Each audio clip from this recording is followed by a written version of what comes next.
August 26th, 1990, a 56-year-old woman named Patricia Powell and her husband, Frank, pulled into a parking lot right outside of this beautiful three-story apartment complex in Gainesville, Florida. Gainesville is this beautiful little town in northern Florida that is home to the massive University of Florida, which is known for their big-time football team and their big-time college party scene. Patricia and Frank's daughter, 17-year-old Christine, was going to be a freshman that year at the University of Florida, and apparently, she had been so excited after getting her acceptance letter that her dad, Frank, had gone out and got a gold necklace for her that had the school's mascot, an alligator, dangling from it, and Christine wore it all the time. 2 days earlier, Christine and her new roommate, 18-year-old Sonia Larson, the two had actually met over the summer when they took some summer classes together.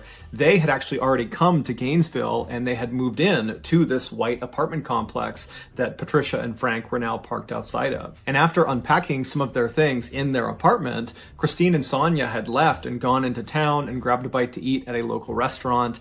And then afterwards, Christine had used a payphone to call back home and tell her parents how well it was going and how much she already enjoyed her roommate and how excited she was for the year. And she told Patricia and Frank that she would call them the following day. But the following day came and went, and Patricia and Frank did not hear from their daughter. And they had no way to actually call her because she had not set up her landline in her apartment. But Patricia and Frank, they told each other that, of course, everything was fine. You know, she just got to college, she's excited, she's probably out having a good time, and she just forgot to call. And anyways, Patricia and Frank had already planned a visit to see their daughter in Gainesville the next day, which was Sunday. And so fast forward back to that Sunday, and Patricia and Frank are now parked outside of their daughter's apartment complex. They still haven't heard from her, but they're still telling themselves everything's fine, she's probably just busy. And so they get out of their car and they walk over to the building and they go through one of the front access doors that brings them into the building. They find themselves inside of this carpeted stairwell where at every level on the way up, there were doors leading off to each of the apartments. They made their way up to the second level where they knew their daughter's apartment was, and they walk up to her door, and before they even knock or turn the doorknob or anything, they notice on the door there are all these notes, these handwritten notes that have been taped all over it. And they read a couple of them, and they were notes from some of Christine and Sonia's friends on campus that apparently had tried to stop by over the last weekend, but had not been able to make contact with Christine or Sonia. And so these notes said things like, "Hey Christine, you know, we came over to try to get you to come out with us, but you didn't come to the door, so we left without you. Sorry, you know, give us a call when you get in." And so obviously the parents are totally worried given the circumstances. They don't know where their daughter is. They've been telling themselves everything is fine, and now these notes make it seem like everything is not fine. But the parents, they keep their cool and they just start knocking on the door and calling out for their daughter. But there's no answer. And so Patricia and Frank, they start to panic at this point and they leave the carpeted stairwell. They go outside and they find a maintenance worker that works for this building. And they explain their situation with their daughter and how they can't get in touch with her. And can he please let them in to make sure she's okay? The maintenance worker said he couldn't without speaking to his manager. And so he goes to his manager, and the manager, she says that's fine, but we need to get the police involved. They need to escort us into the apartment. And so the maintenance worker calls the police and requests this escort. And a few minutes later, a single Gainesville police officer arrives at the apartment complex. And he tells Patricia and Frank that just as a precaution, I need you guys to stay outside. So they stay right outside those front access doors. They're outside of the apartment building. And then this officer, along with the maintenance worker and the manager of the building, those three, they go inside the stairwell. They go up to the second floor. And at that point, the maintenance worker gets out his keys. He finds the right one and he opens Christine and Sonia's door. The door swings open and immediately the police officer yells out for the two girls, but there's no answer. And so the officer is first into the apartment, which basically immediately opens up to their living room. And in the middle of the living room is a couch that's angled towards the right side of the room where a TV had been set up. And so the officer, again, as he walks in, he's calling out, trying to get the girl's attention, but there's no answer. Behind him is the maintenance worker and the building manager. And they begin making their way towards the right side of the living room over towards that TV to see if maybe someone was laying on the couch. And as they round that corner and can finally actually see the front of the couch, The maintenance worker, after seeing what he saw, screams out and runs out of the apartment. He runs down the stairs, out the access doors, and begins vomiting on the grass and sobbing right next to Frank and Patricia. Naturally, Frank and Patricia, after seeing this, are immediately concerned that something's wrong with their daughter, and so they run inside, they go up the stairs, and they start running into the apartment, and the police officer and the building manager, they try to stop them from getting in, but there was nothing stopping them. They managed to push past those two. They get into the living room and they're calling out for their daughter, and eventually they make their way over to the side of the couch and they see their daughter, Christine. She is lying on the ground in front of the couch. She's on her back, she has no clothes on, and she's been stabbed to death. And whoever has killed her has positioned her in this very suggestive, sexual, lewd position, as if they were trying to demean her as much as possible and shock whoever found her. And so after these totally devastated and wrecked parents are escorted out of the apartment, this one police officer, he continues searching the apartment. And so he searches the rest of the first floor. There's no sign of Sonia. He goes upstairs and he finds Sonia. She's laying on her bed. She also has no clothes on. She's been stabbed to death, and she's positioned on the side of the bed in a sort of suggestive, lewd position, much like Christine downstairs. It would later be determined that Christine had been sexually assaulted, but Sonia had not been. The officer at this point leaves the apartment. He goes outside. He walks past the grieving parents who are being consoled by the building manager and the maintenance worker, and the officer goes over to his car and he uses his radio to call in for backup. A forensics team comes out to the apartment and they begin processing the scene, and right away they discover on the outside of the door frame of the door leading into the apartment, there were markings on the edge that looked like someone had used a screwdriver or some similar instrument to pop open the door. They also found there was a towel and some soap that was lying on the ground near Christine's body and near the couch that had apparently been used to both clean Christine's body and also clean some other parts of the apartment. And so they believe this was done to try to intentionally destroy evidence, suggesting the killer or killers were somewhat sophisticated. They also discovered there was some residue on Christine's wrists that indicated at some point her hands had been bound by duct tape. But when she was found, her hands were not bound and there was no duct tape from her wrists. And so whoever had done this had at some point removed the duct tape and taken it away. And so investigators believed that the killer or killers had used the duct tape to immobilize Christine for the attack. And then after she was deceased, they had removed that tape in order to be able to get her arms up over her head, which seemed to increase the shock value of this lewd position they had put her in. Based on what they saw inside of this apartment, the police were convinced they were up against a group of killers or a killer that had targeted these two girls, that this was not some random attack, that this was calculated, this was on purpose, and if they didn't get caught, they were going to strike again. And so even though the police really didn't have any leads to operate on, they just had this crime scene and they were looking for maybe someone with duct tape and a knife and a screwdriver. I mean, that was really about it at this point. And so even though they have virtually nothing,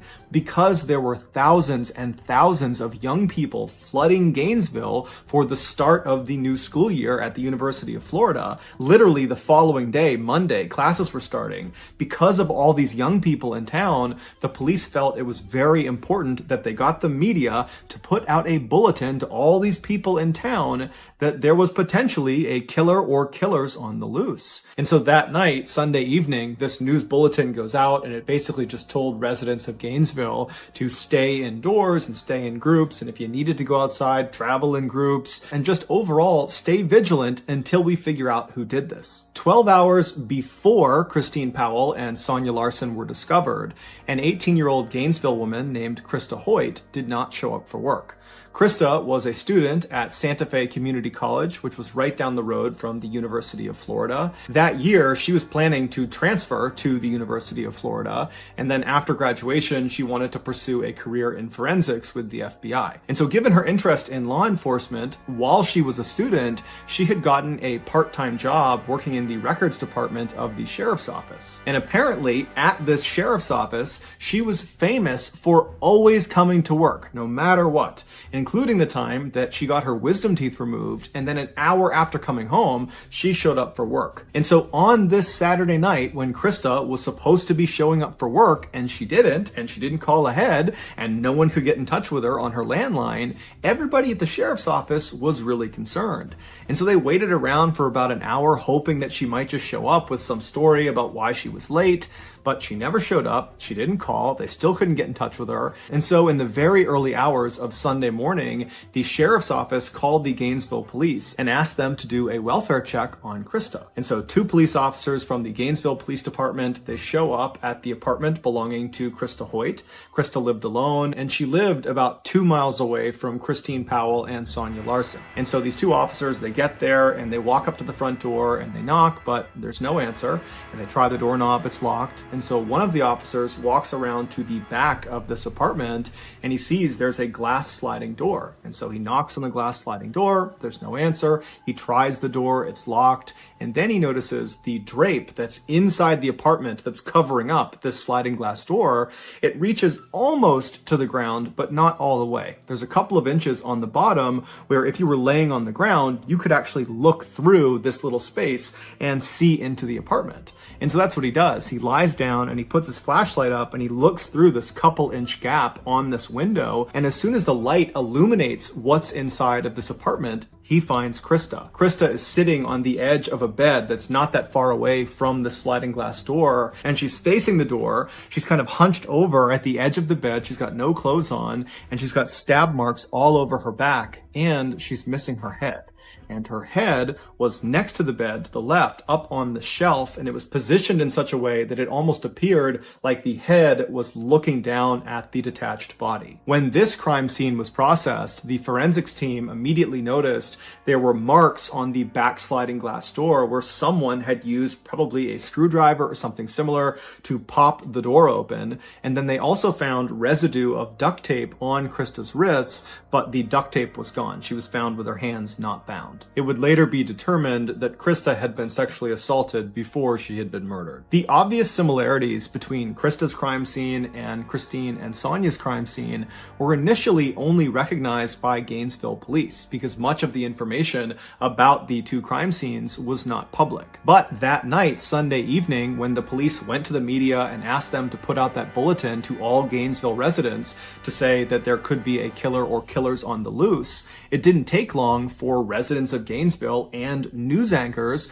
to begin speculating that you have these 2 murders that have happened really close together physically. They're less than 2 miles apart, and they've probably occurred within the last 24, 48 hours. So they've happened in rapid succession. They're both unsolved. And so even without intimate details of the crime scene, it wasn't hard to say, I think these 2 are probably connected. And so that night, Sunday evening, Gainesville really went into a state of panic. And within hours of this news, you had stores all over Gainesville that had sold out their deadbolts and locks, their mace, their stun guns, their baseball bats, their actual guns, their knives. I mean, people were really trying to arm themselves to protect themselves against this unknown threat that was murdering students in Gainesville. And the police, even though they did not come out and substantiate the claims that, perhaps these 2 homicides are connected, they did believe they were. And so that night, Sunday night, as all this chaos is kind of unfolding in town, the police put hundreds of officers all over the place, on foot on every street corner. They had police cars and trucks parked all over the place. I mean, the entire town was on an extreme heightened alert because the police believed another attack was imminent. And so all they could do was try to come out in force to try to discourage the killer or killers from striking again. But as it would turn out, it didn't work. By the following morning, so Monday morning, what was happening in Gainesville had gone from just being a Florida story to a national story, and everybody all over the country was talking about it. And one woman named Lisa Byers, who was in her 20s, she did not live in Gainesville, but she had a very close friend who did. She was 23-year-old Tracy Paulus. Tracy had taken some years off from college, but that year had decided to go back and give it another go. And so she was enrolled at the University of Florida. And so Lisa called Tracy and said, hey, I'm watching the news. This is crazy what's happening in your town. How are you holding up? And Tracy would tell her that, I'm just as concerned as everybody else. It's terrifying to think there are killer or killers on the loose, but I think I'm okay because I have my roommate. Tracy's roommate was 23-year-old Manny Taboda, who was this big, strong former football football player who was very close with Tracy. The two had never dated, but they had been very good friends for a number of years. And he too had taken some time off of school and had agreed to go back because Tracy had convinced him, come back, get your degree with me, and we'll live together. And so when the news broke about these killings happening in their town, Manny had told Tracy that he would protect her, that nothing would happen to her. And so when Lisa heard this from Tracy, that she thought that she was okay because she has Manny and, he'll look after her, and they were not planning to really leave the apartment much besides classes, Lisa was reassured, but she was still worried. And so she told Tracy, please give me a call this evening after you come back from classes just to let me know that everything is okay. And so Tracy said she would, and then they hung up. And then that evening, Tracy did not call Lisa back. And so Lisa tried calling Tracy, but no one picked up. And so that night, Lisa went to bed. She was very worried, but she went to sleep. And then early the next morning, which was Tuesday morning, she tried calling Tracy again, but there was no answer. And so Lisa reached out to a mutual friend of theirs that lived in the same apartment complex in Gainesville. His name was Tommy. And so she asked Tommy, can you please go over to Tracy's apartment and make sure she and Manny are okay? And so Tommy said, no problem. I'll give you a call from Tracy's landline once I talk to her.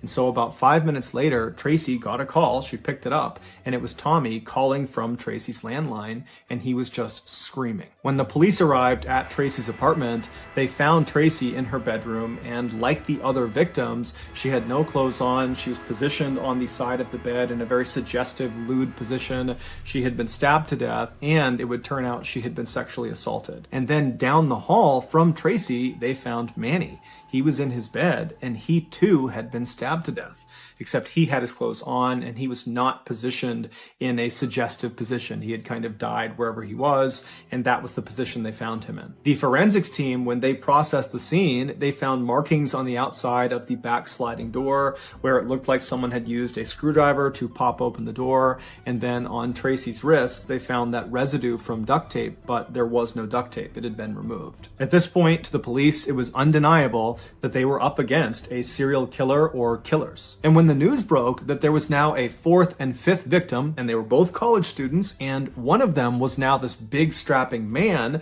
that apparently was taken down just as easily as these other four petite women, this threw Gainesville into an absolute state of pandemonium. Suddenly, it felt like no one could protect them. The people in Gainesville, they were fair game. It didn't matter that police were out in force in the streets, and you had people walking around with guns and baseball bats and mace, and you had people locking their doors and sleeping in groups. It was like no measures were actually stopping these killings from happening. Whoever was doing it was killing with impunity. And so that day, Tuesday, you had hundreds and hundreds of students from the University of Florida just leaving the school who just didn't come back. And as for the police, they called in the FBI and the National Guard. And so by that night, Tuesday night, there were literally hundreds of officers and state police officers all over the place. There were helicopters overhead, both police helicopters and news helicopters with spotlights. They had National Guard military-style trucks all over the place. And so Gainesville was really at the highest alert you could possibly be on. But even still, the people of Gainesville, they were not going to feel safe until the police made an arrest. And the next day, just 24 hours after Tracy and Manny had been found, the police did just that. After receiving dozens and dozens of tips about one particular individual, they were able to arrest 19-year-old Ed Humphreys, who was a freshman at the University of Florida. They arrested him for domestic abuse because he had actually struck his grandmother in the face. And so they pick him up for domestic abuse, but they set his bail at a whopping $1 million, which is way higher than you would normally expect for a domestic abuse charge. But this was a unique circumstance where he was being arrested for one thing, but really he was being looked at as the suspect of these 5 homicides. And so the police really needed him to stay behind bars. And this massive bail, that did that. He had no way to pay it. And so while Ed was behind bars, the police began investigating him, and they found there was a lot of reasons to believe he was the serial killer. He had shown he was willing to be violent because, after all, he punched his grandmother in the face, and people that knew him said he was totally mentally unstable and that he hated women and that he would walk around with a knife on his belt basically all the time. And at night, he was known to walk around the forests of Gainesville. There were these very thick forests that kind of butted up against the University of Florida. and he would walk through the forest at night, which put him very close to the different apartment buildings where all the victims were found. And on top of all that, Ed Humphreys just looked like what you would imagine a serial killer would look like. He had all these deep scars all over his face, and his eyes looked totally hollow, like he was permanently on drugs, and he was seen smiling at the cameras when he was led in and out of the courtroom. And to make him even more suspicious, as soon as he was arrested, the attack stopped. There were no more slayings in Gainesville. And so naturally, the country believed Ed was the guy. Basically, everyone thought Ed was the guy. But it came back that his blood type was type A, and the killer or killer's blood type, the blood that had been found at the various crime scenes, was type B. Now, this did not clear Ed of guilt because people believed there was a chance that, he could have been involved in some way. Perhaps he had an accomplice or multiple accomplices.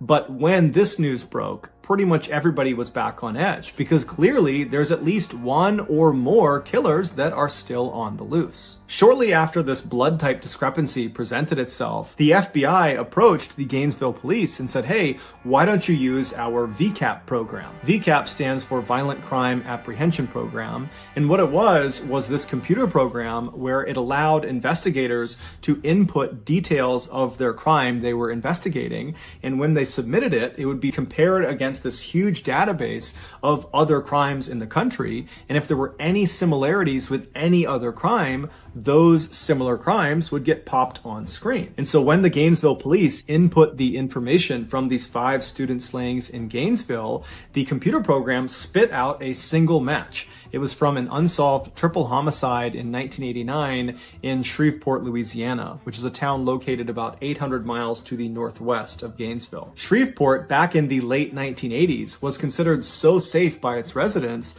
that many of them didn't lock their front doors and they would leave their car keys just sitting on their front dash. But in 1989, that would all change. On Friday, November 3rd of that year, 8-year-old Sean Grissom was dropped off at his grandfather's house in Shreveport. He was there to celebrate his 8th birthday.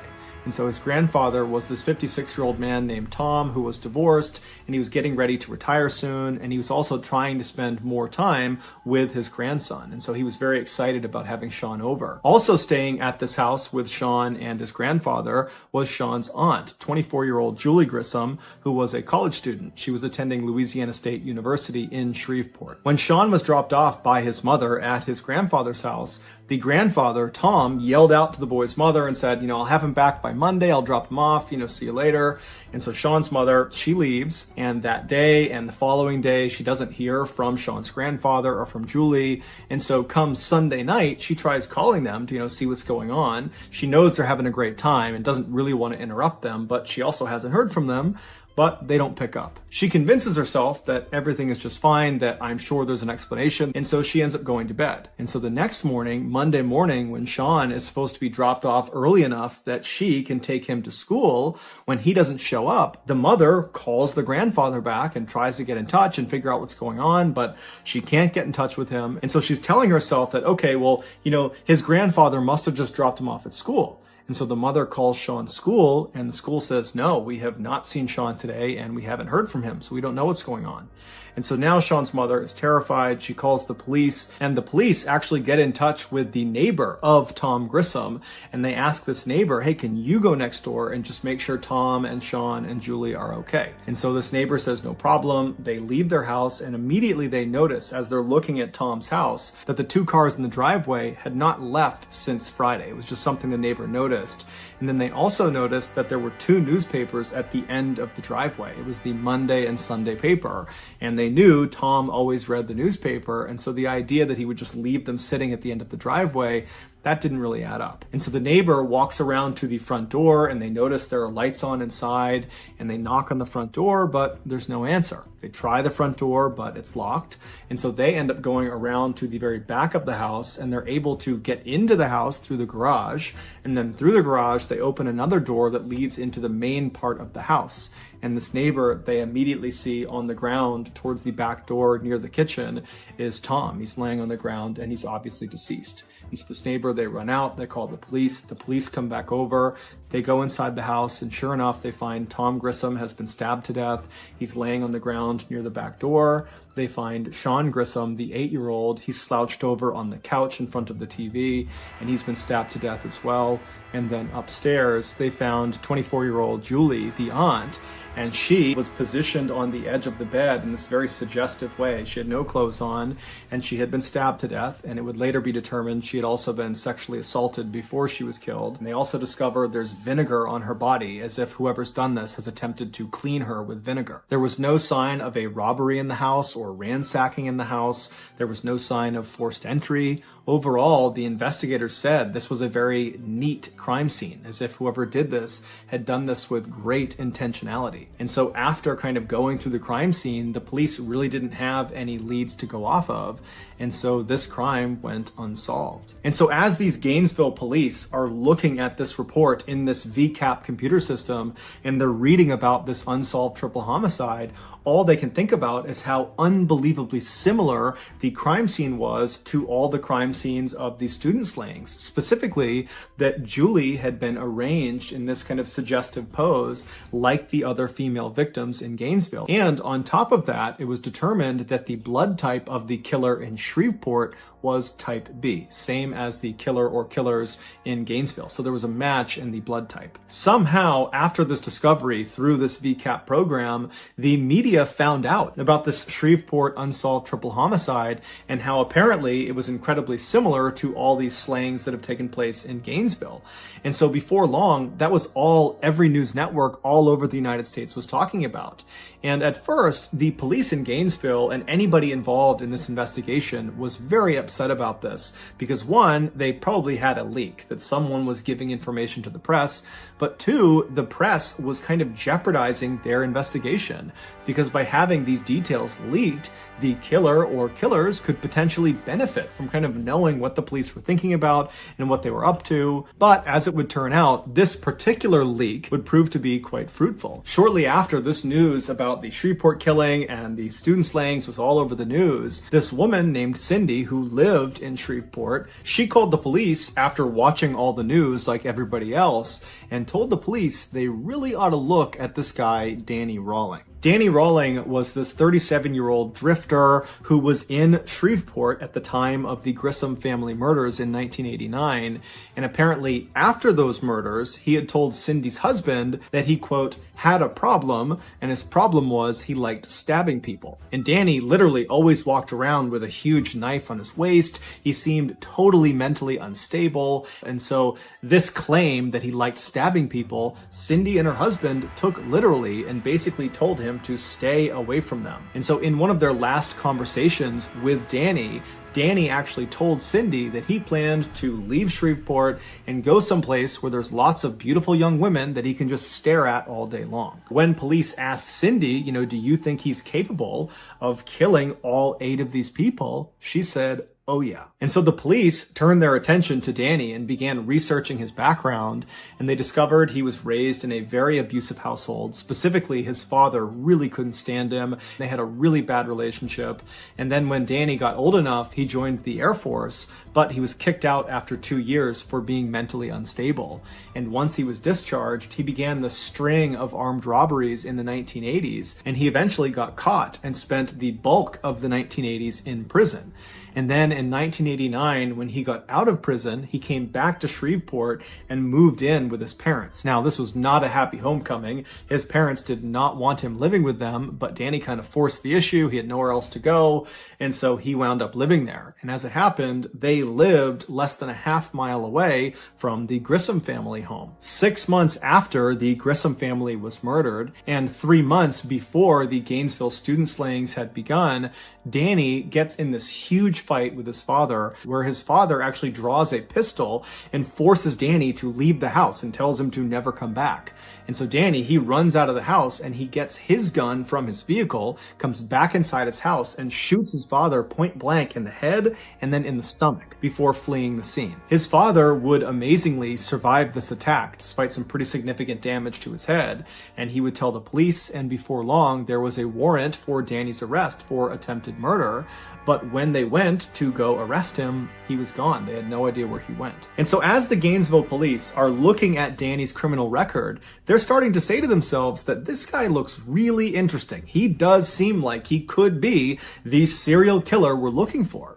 And so as they continue to dig deeper and deeper, one of the Gainesville police officers suddenly thinks of something. There was this unsolved armed robbery of this bank in Gainesville that happened the same week where all 5 of the students had been killed. A lone masked gunman walked into this bank in broad daylight and demanded money from the teller, and the teller, who thought on their feet, gave him the cash, but it was the type that was booby-trapped with dye packets, meaning if this robber tried to tamper with the money at all, it would detonate, sending dye all over them and kind of making it obvious that this money had been stolen. But the robber doesn't see this. He takes the bag of cash, he leaves the bank and manages to flee and go into the forest before the police show up. And so the police ultimately, they go and search the forest and they find this campsite deep in the woods. And at this campsite, which is abandoned, they don't find the person who robbed the bank, but at this campsite, they find the bag that has the money inside of it, and the dye packet has been activated. So clearly the robber had tried to fiddle with it, and then when it detonated, they had taken off and left the money. And then also at this campsite, near this duffel bag full of ruined money, was a screwdriver, a gun, and an audio recorder. Now, at the time, the police that were seeing this, they were part of this huge effort in Gainesville to stop any more attacks on students and catch the killer or killers. That was all they were thinking about. And so when they didn't immediately catch this robber, they kind of said, you know what? This is a lower priority item than what we're dealing with this loose serial killer or killers. And so let's just round up the evidence, put it in storage, and somebody else can deal with this after we handle this killer situation. And so no one listened to the audio recording. They just put it in evidence. They grabbed everything else, put it in evidence, and they threw it in the storage room. And so now this Gainesville police officer that's just remembered this unsolved armed robbery, he says to the group that's investigating Danny, he says, hey, since Danny has a penchant for armed robbery, clearly he has a rap sheet full of armed robberies. Maybe if he was the serial killer and he killed all these students, that would have meant he was in Gainesville, and so maybe he committed this armed robbery. And so we should go look at the evidence and listen to that tape. And so the officers, they practically run to the storage locker. They get the evidence from this unsolved armed robbery. They come back and they hit play on this audio recorder. And what they hear is unbelievable. They hear on this recording a man singing a song. It's clearly a song he wrote, and he's singing about being a, quote, mystery killer. And then it kind of segues into him talking about how to effectively kill a deer with a knife, to be really effective with a knife. And he's getting into really graphic detail of how to do that.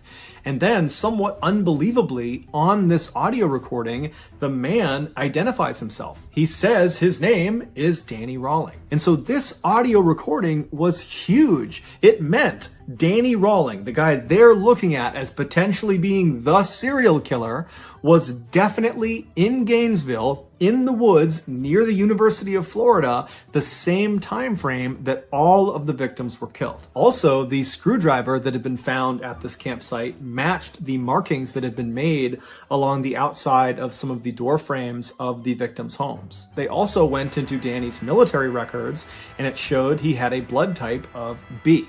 So his blood type matched the blood type that had been found in all of the victims' homes. And so just like that, Danny became the #1 suspect. And when they went to figure out where he was, amazingly, they found he was already in custody. He was being held in a jail cell 40 miles south of Gainesville for another armed robbery. And so immediately, Danny was charged in the murders of the 5 Gainesville students. They couldn't charge him for the 3 Shreveport murders because they just didn't have enough evidence. And then after that, Danny was transferred to Florida's maximum security prison to await trial. Initially, Danny said he was innocent, he had nothing to do with the murders, but then almost 4 years later, when his trial was finally starting on the first day of his trial, he surprised everyone in the court when he stood up and said, I'm going to change my plea. I'm guilty on all 5 counts. I did kill all 5 students. He would tell the court the reason he did this is he wanted to be a superstar like the notorious serial killer Ted Bundy, who he looked up to. Danny would also, at another date, confess to killing the 3 Grissom family members in Shreveport. Because of Danny's detailed confessions, we now know all the terrifying details of what actually happened when he killed all 8 of his victims. Back on Friday, November 3rd, 1989, Danny was fired from his job as a waiter at a local restaurant in Shreveport. And so he was frustrated, he was angry, and he was kind of walking around his neighborhood when he decided the way he would kind of channel his frustration was he would go kill some people. And so he was armed with his K-bar knife, which he always carried with him. And he found himself standing in front of this little house, and he saw some people moving around inside. And he looked around, there wasn't anyone watching him. And so he just walked up to the front door, he tried the handle, and it was unlocked. And so before he opened the door, he made sure his knife was in hand. He opened the door, walked right in, and he saw Sean, the 8-year-old, sitting on the couch watching TV.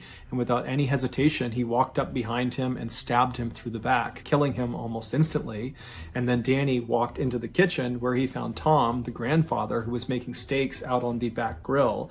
And so he was going back and forth between the kitchen and the grill, kind of getting ready for dinner. And at some point, when Tom came back into the house and was holding steaks in his hand, Danny leapt out and stabbed him, and even though Tom put up a fight, he was very quickly subdued as well. And then after that, Danny made his way upstairs where Julie was, that was Sean's aunt, and she was getting ready for a wedding she was going to attend that night for one of her friends. And so she had just gotten out of her shower and she was getting ready to put on this red dress she had picked out, and Danny walked into her room and she most likely saw him, at which point Danny would have told her what he had just done to her loved ones downstairs, and he threatened her with the knife and said, if you don't listen to me, I'm going to do the same thing to you. And because she was terrified, she listened to him, and so he immobilized her, and then he sexually assaulted her, and then he stabbed her to death. Afterwards, he cuts the tape off of her wrists and puts the tape in his pocket, and then he lays her out on her back on her bed, and then he goes downstairs and gets some vinegar and uses the vinegar to attempt to clean her body, to destroy any evidence he might have left behind.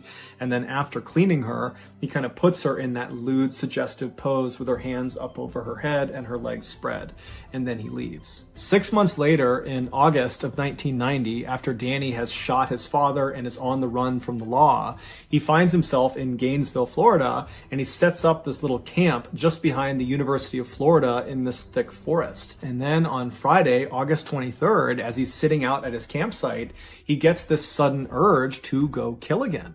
And so he waits for it to get dark out, and then he gets out his audio recorder and he records himself alluding to this murder he is about to go perpetrate. Well, let me sign off for a little bit. That's something I gotta do. Then, armed with a pistol, a screwdriver, and his K-bar knife, he left his campsite and walked in the darkness in the forest about a mile away until he was looking from inside the forest out towards this 3-story white apartment building. And it's believed that within the last 24 hours, he had been in that area and he had seen 2 young girls go in and out of this apartment building, and that was all he needed to determine who his victims were going to be. And so those victims were Christine Powell and Sonia Larson. And so when he was standing in front of their apartment building, he eventually strode out of the forest. He walked up to that access door that led him into that stairwell. He made his way up to the door of Christine and Sonia, and he used his screwdriver to pop the door open. He went inside and shut the door behind him and walked into the living room, and he found Christine was sleeping on the couch. And so he left her be. He didn't touch her. He went upstairs and he found Sonia sleeping on her bed. And so as he's standing there, realizing that he has these 2 girls, he needs to make a decision about which one he's going to kill first and which one he's going to sexually assault. And so as he's standing there looking over Sonia's bed, he decides he's going to kill Sonia and then he's going to sexually assault Christine. And so very casually, he walks into Sonia's room. She's fast asleep. She's on her back, and he pulls out a piece of duct tape, and he gets the duct tape in one hand and he pulls his knife out in the other, and he presses the duct tape over her mouth, which wakes her up, and then he drives the knife into her chest. And so Sonia would put up a pretty incredible fight, but ultimately she would succumb to her injuries. And then after she was dead, Danny just left her where she was, and he went downstairs and he found Christine was still asleep on the couch. She had not woken up from the commotion upstairs. And so he walked right in front of her, and standing over her with his knife, he kind of nudged her awake. And when she woke up, he had a piece of tape, he put it over her mouth, and he told her to be quiet and held up the knife and told her that I just killed your roommate, and if you don't listen to what I'm going to say, I'm going to kill you too. And so naturally, she complied to what he wanted. And so she let her wrists be tied. And then at that point, he cut her clothes off. He sexually assaulted her, and then he stabbed her to death. And so after she was dead on the ground, he went and got that towel and that soap, and he began cleaning Christine's body to try to remove any evidence he might have left behind. And then he cut the duct tape off of her wrist and removed the duct tape from her mouth and put those in his pocket. And then he positioned her in that kind of lewd, suggestive position that she was found in. And then Danny went back upstairs and cut the clothes off of Sonia and then positioned her on the side of the bed in a suggestive position as well. And then Danny leaves the apartment. So he goes back into the woods. He walks in the wood line back to his campsite. But when he got there, he was just too jacked up. He was too excited from what he had just done that he just couldn't control himself. All he wanted to do was go out and kill again. And so he managed to sit at his campsite for a total of 8 hours before he couldn't help it any longer. He had to go back out and find another victim. And so his next victim, he decided, would be this woman he just happened to see a couple of days ago. He was walking down the road near this row of apartments near the school, and he looked into one of them, and he just saw there was this girl in this apartment, and he just thought for a second, I bet she lives alone there. But that was the entire interaction. He didn't know this person. He was just kind of guessing that she might be alone in there. And so here he is in the forest after killing these two teens. And he's like, okay, I'm going to go back to that apartment because I think that woman is alone. And that woman would be Krista Hoyt. And so in the early morning hours of Saturday, August 24th, Danny leaves his campsite with his screwdriver, his gun, and his K-bar knife, and he walks about a half mile away from his campsite until he's still in the woods, but he's looking out at the back of Krista's apartment. And then at some point, he walks out of the forest, he walks right up over her fence and gets up to her back sliding door. He uses his screwdriver to pop the sliding door open. He slides it open, he steps inside, and he finds out that Krista is actually not in her apartment. There's no one in her apartment. But instead of leaving and finding another victim, he decides he'll just wait for Krista. And so he shuts the sliding back door and he goes into her bedroom closet and shuts the closet and then just waits. And he stays in her closet for several hours until around 11 a.m. that morning. Krista comes home, and when she was in the house, he waited a little bit longer to make sure she didn't know he was there. And then at some point, he kind of slipped out of the closet, snuck up behind her, and put her in a chokehold. Now, at first, Krista tried to fight back, but eventually she realized she could not overpower whoever this was. And at that point, she said, okay, what do you want? And Danny would tell her, you got to listen to me or I'm going to kill you. And he showed her the knife. And so Krista said, okay. And she put her wrists out. He taped her wrists with duct tape. He put tape over her mouth. And then he brought her into her bedroom where he cut her clothes off and sexually assaulted her. And then afterwards, he stabbed her to death. Once she was dead, he cut the duct tape off of her wrists and pulled the duct tape off of her mouth and put that duct tape in his pocket. And then he positioned her body on the bed in a suggestive position before he left. When he got back to his campsite, he realized he had accidentally left his wallet in Krista's apartment.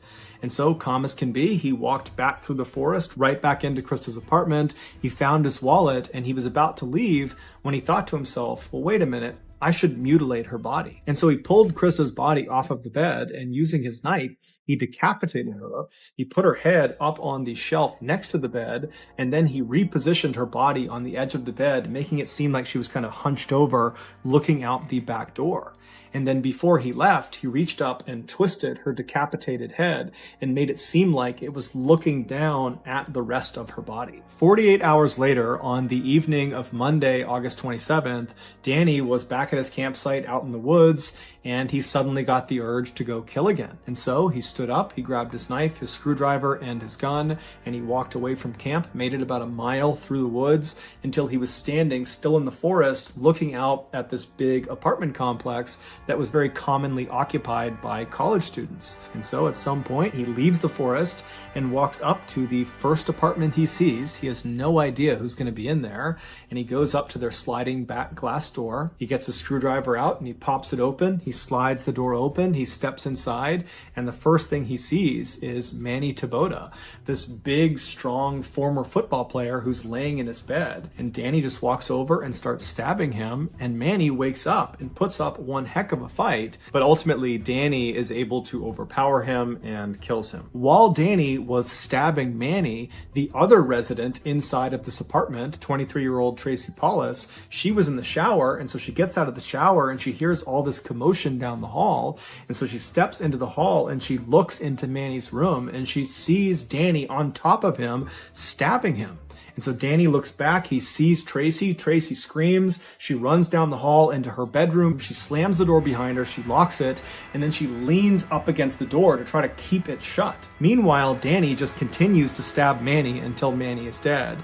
And then Danny stands up and he just walks down the hall, calm as can be. He gets to the bedroom door where he knows Tracy is. She's trapped, she can't go anywhere, and he begins to smash the door down. He's ramming it with his shoulder, he's kicking it over and over again, and Tracy's screaming for him to stop, but eventually he manages to just kick the door down. And as soon as he's inside the room, Tracy kind of stands back and she says to Danny, "Are you the one?" And Danny looks at her and says, "Yes, I am the one." And then he threatened her with the knife and said, "I'll kill you just like the guy down the hall unless you listen to me."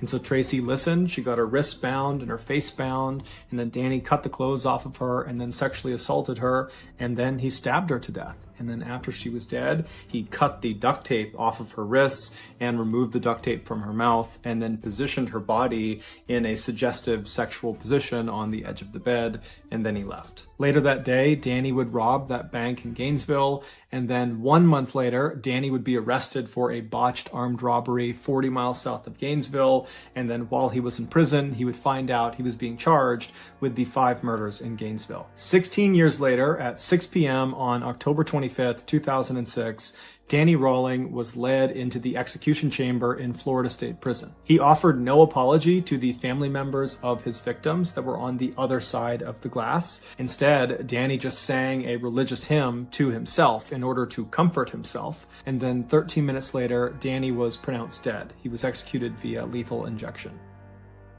Guys, if you got something out of today's episode and you haven't done this already, please hide outside of the like button's house while they are watching Game 7 of the World Series, and anytime the game starts to get really good, change their channel using your universal remote. Also, please subscribe to our channel and turn on all notifications so you don't miss any of our weekly 1 or 2 video uploads. We are now selling merchandise like flannels and hats and sweatshirts and mugs and all sorts of stuff. If you're interested, go to shopmrballen.com. If you want to learn about upcoming deals and promotions in our shop, go to our shop's Instagram page. The username is shopmrballen. If you want to get in touch with me, you can direct message me on Instagram or on Twitter. My username for both platforms is the same. It's MrBallen. I also have a ton of content over on TikTok where my username is MrBallen as well. We also have a second YouTube channel called MrBallen Shorts where we post random short videos and lost episodes. We also have a Facebook page just called MrBallen where we post condensed versions of longer episodes you see on YouTube. If you have a story suggestion, please submit it to our subreddit just called MrBallen. It's linked in the description below. So whether I see you on Twitter, Instagram, TikTok, Reddit, YouTube, Facebook, or some combination, just know that I really appreciate your support. And until next time, that's going to do it. See ya.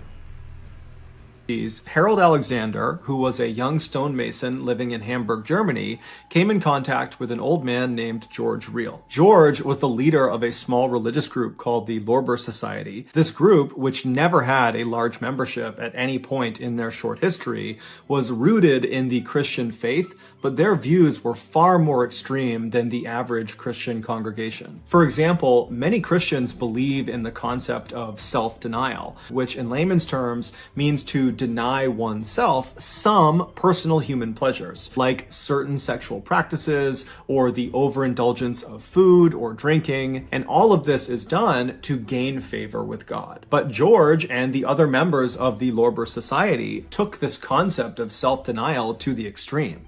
They practiced it so aggressively and so literally that nobody in the society could really have a life of their own. All they could do to adhere to their society's very strict rules rules was to worship God 24/7. In addition to their very severe lifestyles, members of the Lorber Society also believed that anybody outside of their small society was basically evil. So Harold meets George. It's unclear exactly how he meets George, but he does, and immediately Harold is blown away by George. He thinks he's totally incredible, he's so charismatic, and apparently George felt equally highly about Harold. And so right away they have this friendship, they strike up, and Harold and his wife Drogma, they end up joining the Lorber Society, and they completely give themselves over to this very intense lifestyle, and they listen to everything George tells them to do. And then very quickly after Harold and his wife had joined this society, their leader, George, became very ill, and it became clear he was going to die soon. When George was on his deathbed, Harold went to visit him, and after speaking with him privately in this room, Harold emerges and he tells his wife that George has told him that he is going to be the next leader of the Lorber Society once George passes away.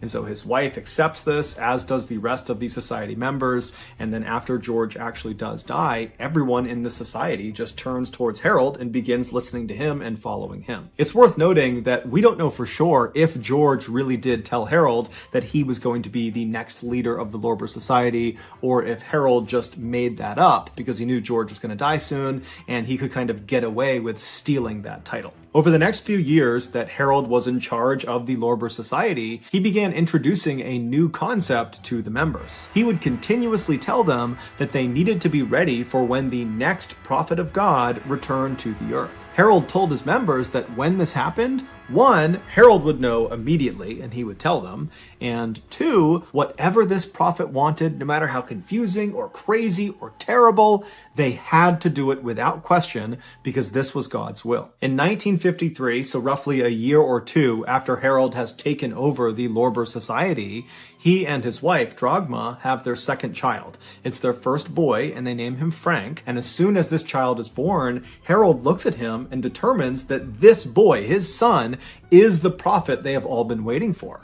And so he tells his wife and he tells the members of the Lorber Society that his son, Frank, is the prophet of God, and everyone across the board completely accepts it. As the prophet, Frank, grew up, he was shamelessly worshipped and waited on 24/7 by the members of the Lorber Society and his own family. And so naturally, this had a profound impact on the way Frank thought and how he behaved. By the time Frank was at the age of grade school children, he fully believed that he was the prophet of God, and he began using that authority to kind of boss his family around more than he really needed to, especially his 3 sisters and his mother. But no one ever intervened because, again, this is the prophet of God and he can do whatever he wants. When Frank turned 16, he started thinking about girls and sex, but he was conflicted because he had been taught everybody outside of this society he was a part of were evil. And so he didn't want to pollute himself by having sex with these evil women. And so he went to his father and told him that he wants to start having sex with his mother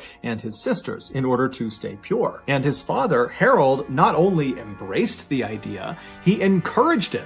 And in fact, he would often join in with his son during the sexual intercourse. As for the 4 Alexander women, they completely accepted their new roles as sexual objects because they believed by doing whatever Frank the prophet wanted, they were serving God. Eventually, one of these sisters began talking to some of her very few friends at school about how she was kind of jealous of her other sisters for all the attention they were getting from Frank.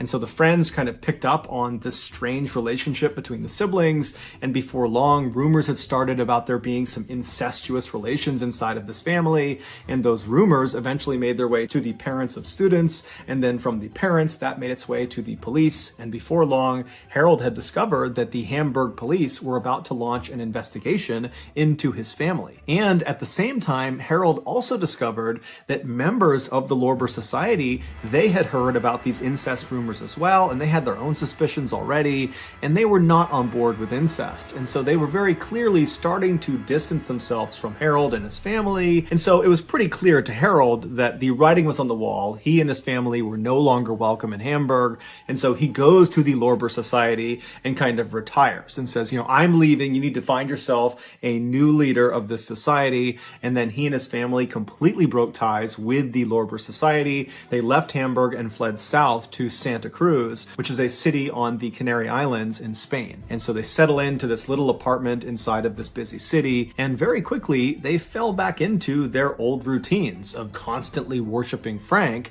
the prophet of God, despite the fact that they were no longer affiliated with the Lorber Society. And so their actions were now being driven by their own personal belief system. 10 months later, on December 22nd, 1970, a wealthy doctor named Walter Trankler was at his villa, which was located not far from where the Alexanders lived, when he heard a knock at his front door. When he opened the front door, he saw there were these two men who he didn't recognize, who were covered head to toe in what looked like mud. And at first, he was totally taken aback by their appearance and almost wanted to just shut the door. But in order to be polite, he kept the door slightly open and said, hey, how can I help you guys? And the two men would introduce themselves as Harold and Frank Alexander, and they were there to speak with one of their family members, Sabine. Sabine was one of Frank's two younger sisters, and she worked for the doctor as a housemaid. And so the doctor, he didn't know any of Sabine's family members, so he just kind of took their request at face value and said, hold on, let me go get her. And so he leaves the front door, he goes into the kitchen, and he finds Sabine, this 15-year-old girl, and he tells her that your father and your brother are waiting for you outside. They want to talk to you. And so Sabine, without saying a word, puts her knife and the food down. She walks out of the kitchen with the doctor, and as they're walking towards the front door, the doctor stops about 10 or 15 feet away from the front door to kind of allow Sabine to walk up and have a semi-private conversation with her relatives, although they're still inside of his house, so he didn't want to go too far. And so the doctor is standing maybe 15 feet away, wondering if he should just turn around or maybe just go into the other room to let them speak, when he overhears the father, Harold, say something truly horrific to his daughter. It was so shocking that the doctor stopped what he was doing, turned, and looked directly at Sabine to see how she was going to react to what she just heard. But to the doctor's absolute shock, Sabine didn't break down and start crying or start screaming out in pain or anguish. Instead, she reached out and grabbed her father's muddy hand and pressed it to her cheek and said, "I'm sure you did what was necessary." And then the two embraced. The doctor stood there totally shocked, staring at these people, wondering what the heck they're doing. Why are they here? What are they talking about? Is this really happening? And then he just kind of blurts out, "Hey, I'll be right back. Stay right there." And then the doctor turned around and darted out of the front hall into another room where he barricaded himself inside, and then he called the police. When the police showed up just a few minutes later, they rolled into the front lot, and they saw Harold, Frank, and Sabine were still just casually standing in the front doorway of the doctor's villa, seemingly not really trying to go anywhere or do anything. And so the police get out of their car, they walk up to the trio, and they say, "What's going on? What are you doing here?" And Harold, very calmly and casually, tells one of the officers the same horrible thing that the doctor overheard him saying to Sabine. Except this time, Harold specified to the officers where this horrible thing took place. He said it happened inside of their apartment. The police were shocked at Harold's candidness and the fact that his two kids who were standing right next to him and they're hearing what their father is saying. They too are just totally detached and very calm, as if nothing their father is saying is having any effect on them. It's just totally business as usual. And so the police asked Harold to repeat the story a few times to make sure they were hearing him correctly, and then they just arrested Harold and his two kids. After the three Alexanders were brought to the police station, 3 other police officers were sent over to the Alexanders' apartment in Santa Cruz to see if what Harold had said was actually true.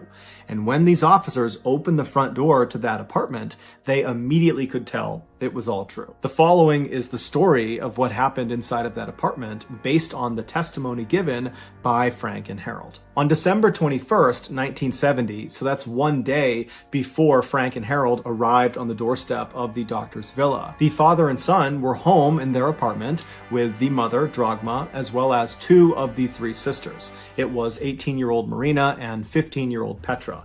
The other sister, Sabine, she was over at the doctor's villa. She was staying with him for a couple couple of days while she worked there. At some point that afternoon, Drogma and Harold left the living room and went into one of the bedrooms to lie down and take a nap. And after they lie down, Frank, for some reason, gets up from the living room and walks into the bedroom and sits down on the edge of the bed and just stares down at his mother.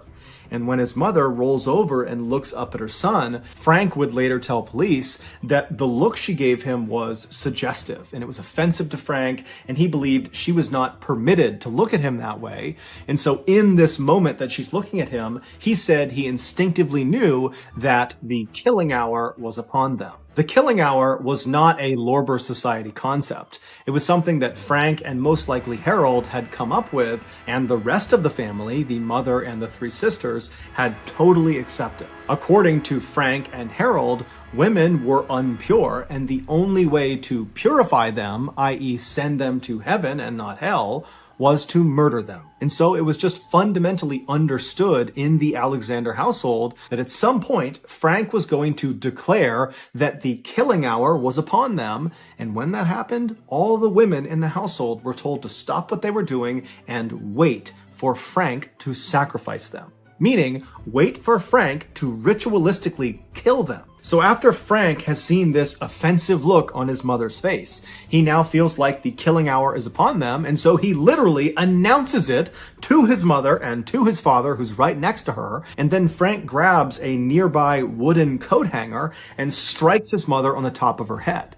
Now, his mother, she's heard that the killing hour is upon them, and he's starting to beat her, and so what does she do? She follows the rules. She flips herself over onto her stomach, puts her hands down by her side, and lays flat and still so Frank can more easily kill her. And so Frank begins wailing on the back of his mother's head with this wooden coat hanger, while his father, Harold, excitedly leaps out of the bed, doesn't try to stop what's going on. He runs into the living room and he begins very enthusiastically playing the organ. An organ is like a piano that's played a lot of times inside of Christian churches. And so with all this commotion going on in the house, the other two sisters that were there, Marina and Petra, they come out of their bedrooms into the living room. They see their father playing the organ, and they look into the bedroom where they hear all this noise, and it's Frank murdering their mother. And they're looking at this happening. They're not doing anything. They're just staring at it. And then their father says to them, "The killing hour is upon us. You need to get ready." And so the girls, when they hear this, they know the rules. And so they stop watching this attack,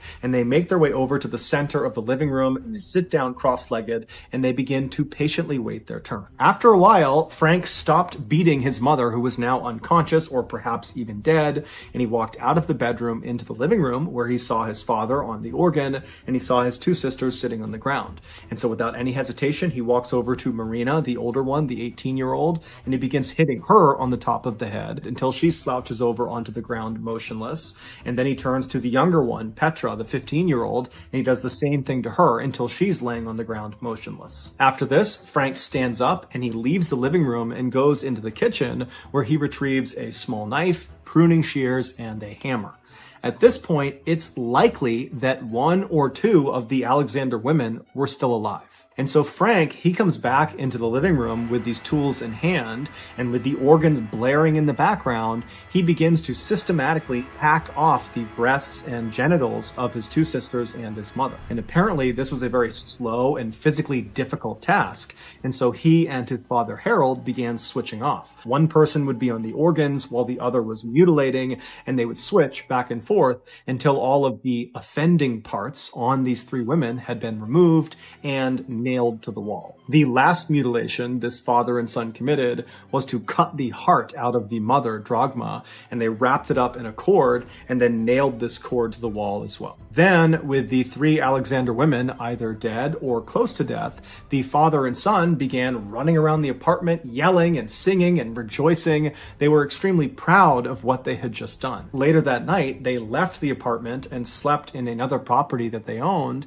and then the following day, December 22nd, they went to the doctor's villa to tell Sabine the good news. And so they knock on the door, the doctor answers, he goes back, he gets Sabine, Sabine walks up, and Harold, her father, says to her, her, "Sabine, we wanted to tell you right away that Frank and I have just finished killing your mother and your sisters."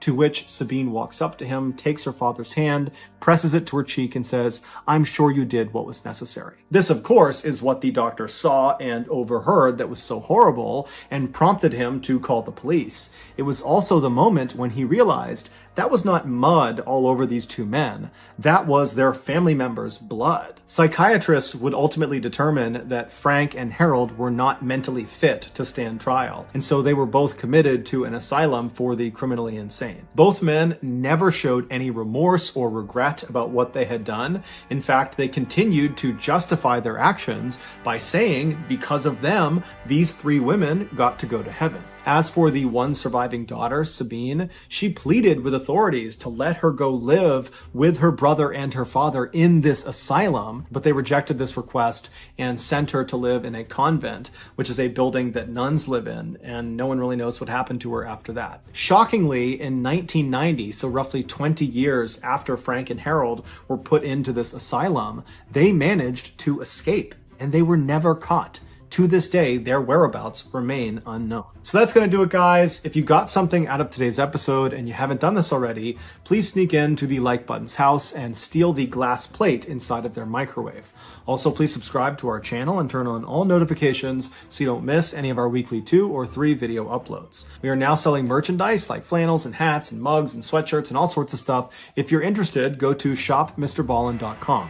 If you want to learn about upcoming deals and promotions about our shop, go to our shop's Instagram page. The username is shopmrballen. If you want to get in touch with me, you can direct message me on Instagram or on Twitter. My username for both platforms is the same. It's johnballen416. I also have a ton of content over on TikTok where my username is MrBallen. We also have a second YouTube channel called MrBallen Shorts where we post random short videos and lost episodes. We also have a Facebook page just called MrBallen where we post condensed versions of the longer episodes you see on YouTube. If you have a story suggestion, please submit it to our subreddit just called MrBallen. It's linked in the description below. So whether I see you on Twitter, Instagram, TikTok, Reddit, YouTube, Facebook, or some combination, just know that I really appreciate your support. And until next time, that's going to do it. 60s and 1970s, hitchhiking became very popular amongst young people in America. Hitchhiking is a form of transportation where you basically get rides from strangers. And so the way it works is a hitchhiker will stand on the side of a busy road and they'll extend their arm out and they'll kind of hold their thumb up, which signals to passing motorists that they want to hitchhike. That's the kind of universal sign for hitchhiking. And then a willing motorist, when they see a hitchhiker, they'll pull up alongside and offer a ride. Now, today, it seems unfathomably dangerous to just hop into a stranger's car, or conversely, for a motorist to pick up a random stranger on the side of the road. But back then, this was considered totally normal and socially acceptable. And so with that in mind, on September 29th, 1978, a 15-year-old girl named Mary Vincent was standing on the side of a highway just outside of Modesto, California, which is not far from San Francisco, California. Mary was a rebellious teenager who had recently run away from her home in Las Vegas, Nevada. Her parents were going through a very nasty divorce and she just couldn't stand to be in the house anymore, and so that's why she had run away. And so she had hitchhiked all the way up to Los Angeles, California, where her grandfather lived. But after only being there for a couple of days, she became unbelievably homesick and wanted to go back and be around her parents and her family. And so one day when her grandfather was out, she slipped out of his house and she began hitchhiking back to Las Vegas, Nevada. And so she had hitchhiked from Los Angeles to Modesto, California. That's where the first person was willing to drive her to. And so she was on that strip of highway in Modesto looking for another ride that could take her farther south. She was on this highway with 2 other young hitchhikers. They all had these signs that said going south, so they weren't just holding their thumbs out, they were holding these signs. And so the 3 of them are huddled in a group, they're holding their signs up, and at some point mid-afternoon, this light blue passenger van that only had 1 passenger, it was the driver, he was a 50-something-year-old man, he looked pretty harmless. He pulled over when he saw their signs and he parked on the side of the road maybe 15 feet ahead of where they were. And so Mary's companions stayed where they were, and Mary ran up to this light blue van and she looked through the passenger side window, which had been rolled down, and she asked this guy, "Hey, can you give all 3 of us a ride? We're going south."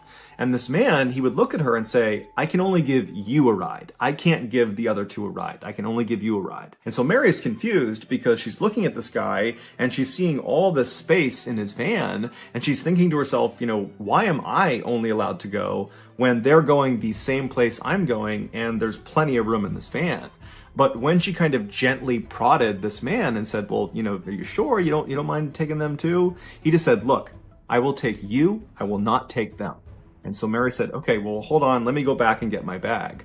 And so he stays parked. She leaves the van and she runs back to the other two people she was with. And, she explains the situation and they tell her, Mary, this is not good. There's clearly something off with this guy. But Mary, even though she too shared this kind of reservation about this guy, she was so desperate to get home. She was so homesick that she couldn't face the idea of having to wait around for another ride, which might not come until the next day or the day after, because not every motorist is willing to pick up hitchhikers. And she just did not want to wait any longer. And so she told her companions that, guys, I'm going to take the ride.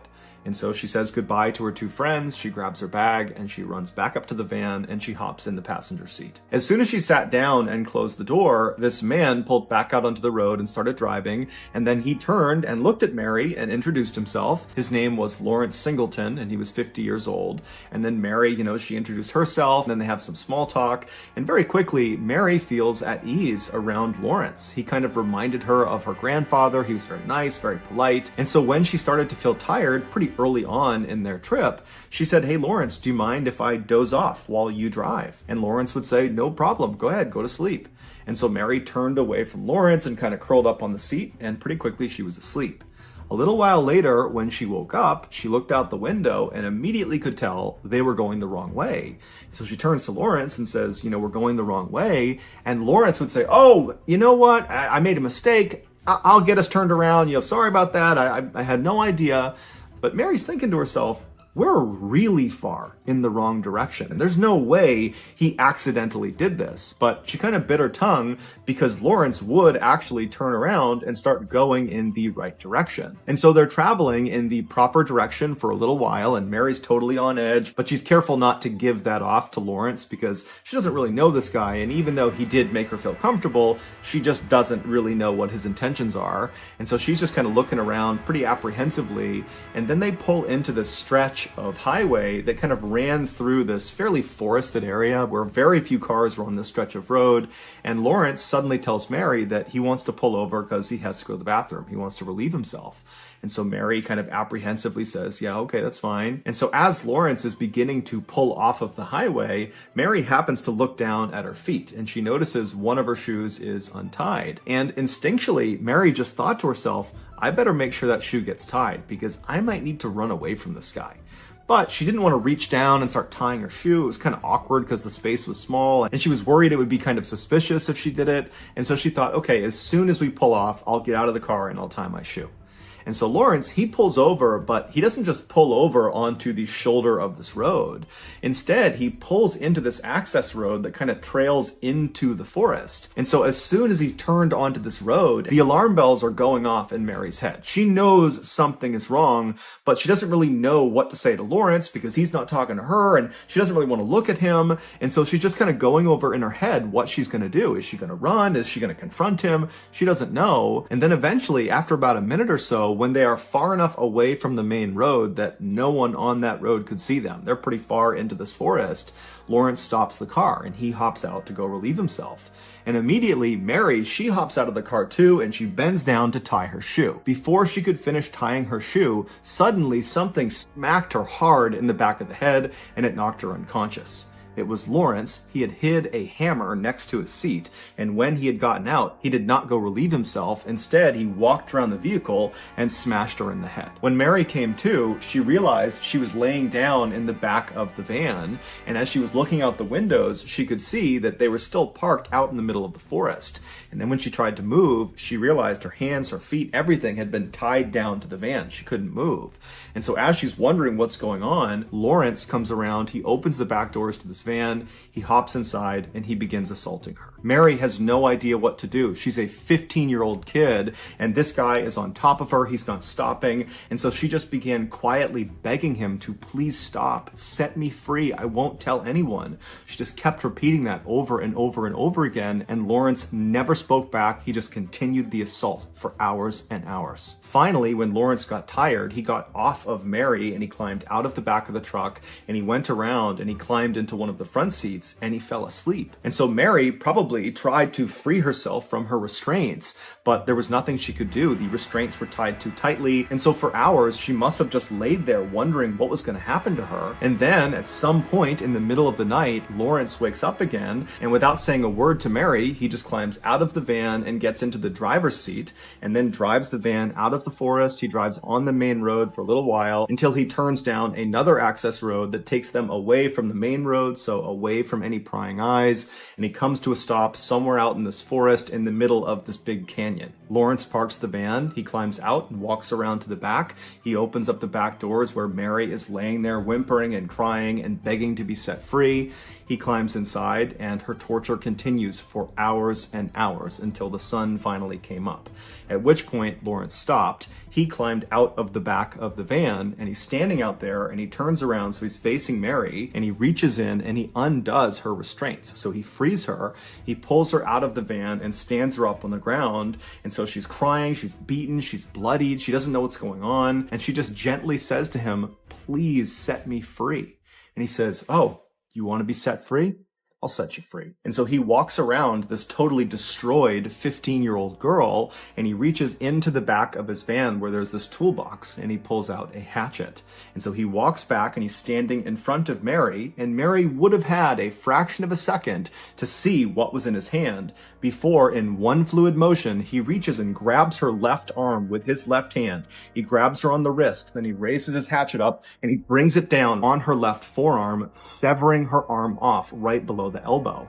And so Mary falls backwards to the ground and she looks down at where her left arm just was. She's in shock. And before she can do anything, Lawrence just walks over and with his left hand again, he reaches over and grabs her right wrist. And now Mary knows what he's about to do. He's still holding this hatchet. And so she's screaming and she's kicking him as hard as she can to try to get him off of her, but his grip is too strong. And then he begins to chop at her right forearm over and over again. It would take 4 hard blows to finally sever her right arm off of her body. And so Mary falls to the ground in a heap. She's bleeding profusely. She's screaming in agonizing pain. And all Lawrence can focus on is that one of Mary's amputated hands was clutched on to his left arm. When he cut off her left hand, it had gripped onto his arm and now it was stuck to him. And so very nonchalantly, he began trying to flick this hand off of his arm. And then finally, when it did come off, he turned and looked at Mary and realized she had gone silent and she was limp and she was laying in a huge pool of blood. And so Lawrence put the bloody hatchet back inside of his van, and then he just walked over to Mary and grabbed her and began dragging her. About 100 feet down the road from the van was a culvert. A culvert is a big tunnel that goes underneath roads. It allows water and runoff to pass by the road without damaging it. And so this particular culvert underneath this access road was built about 30 feet below the surface of the road. And so if you were standing on the road over the area where this culvert was, if you walked to the edge of the road on either side, there would be a 30-foot drop off down to the opening of this culvert on either side. And so Lawrence dragged Mary all the way over to this section of the road over the culvert and then chucked her lifeless body off the side, smashing it down onto the rocks below. And then Lawrence walked around very carefully all the way down to her body and stuffed her inside of the actual culvert. And then as he was walking away, he said to her, "Now you're free." After Lawrence left, Mary should have been dead. Really, she should have died at several points along this attack. But miraculously, Mary did not die. And in fact, she would later say she vividly remembered the entire attack. She was fully lucid, fully conscious, fully aware for the entire thing, save for the moment when she was knocked unconscious by the hammer. And so she vividly remembered having her arms amputated, and she specifically remembered one particular point in the beginning, before her left arm, the first arm, had been amputated. He grabbed her left wrist, and she in turn instinctively grabbed with her left hand onto his left left arm. So she's clutching onto him.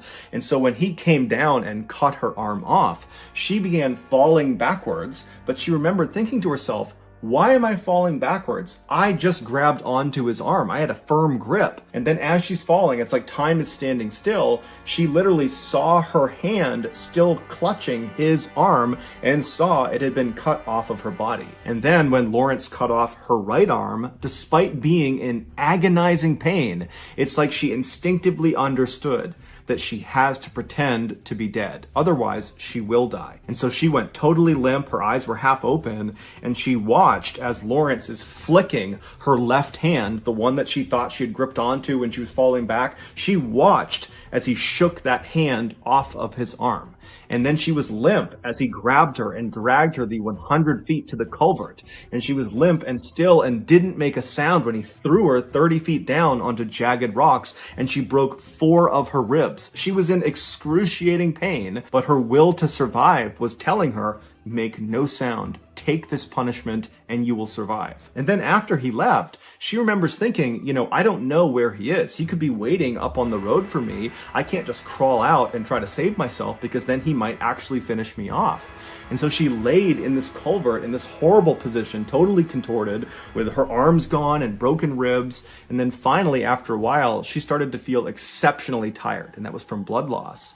And she said there was a voice in her head telling her, you can't go to sleep. If you go to sleep, you're going to die. And if you die, we can't catch this monster, and he's going to do this to someone else. And so she had this surge of adrenaline where she decided, I'm gonna live. I'm gonna get out of here. I don't know if he's still up there, but I have to get out and I have to try to save myself. And so somehow she got out of the culvert. And then once she was on the ground, she dug the nubs of her arms into the dirt and attempted to pack the wound with dirt and mud. And then afterwards, she raised her arms up over her head because she didn't want the blood and muscles to fall out. And so with her mutilated arms up over her head, she managed to crawl up this embankment, up onto the road. She's got no clothes on. She's covered head to toe in blood. She's in shock, and she starts running down the highway, and a car would actually come by fairly quickly, but they were so startled at what they were seeing, they didn't stop and they drove on. And so Mary would ultimately run 3 miles on this highway before finally flagging down a passing motorist. It happened to be a young couple.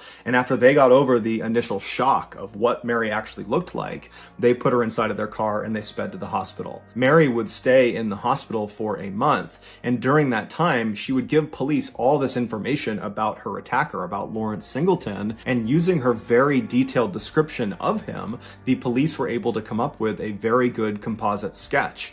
And Lawrence Singleton's neighbor happened to see that sketch, and they turned him in. Lawrence was ultimately sentenced to 14 years in prison for what he did to Mary. It was the maximum sentence that the judge could give. The judge wanted to do more, but legally they couldn't. And so Mary, she testified at court. And so after it all ended and he was sentenced, Mary was leaving the courthouse. And as she passed by Lawrence, it was the one time she had to be physically close to him, he turned and kind of leaned into her and said, I will finish the job if it takes me the rest of my life. 8 years later, Lawrence was paroled for good behavior. And so, of course, this terrified Mary, who by now had become a wife and she had 2 sons. And so she's worried that now that this guy is free, he's going to come and finish the job. But Lawrence would not go after Mary. Instead, 10 years after he got out on parole, he would attack another woman, a 31-year-old mother of 3 named Roxanne Hayes. And unfortunately, he would kill her. At Roxanne's murder trial, Mary would actually testify against Lawrence,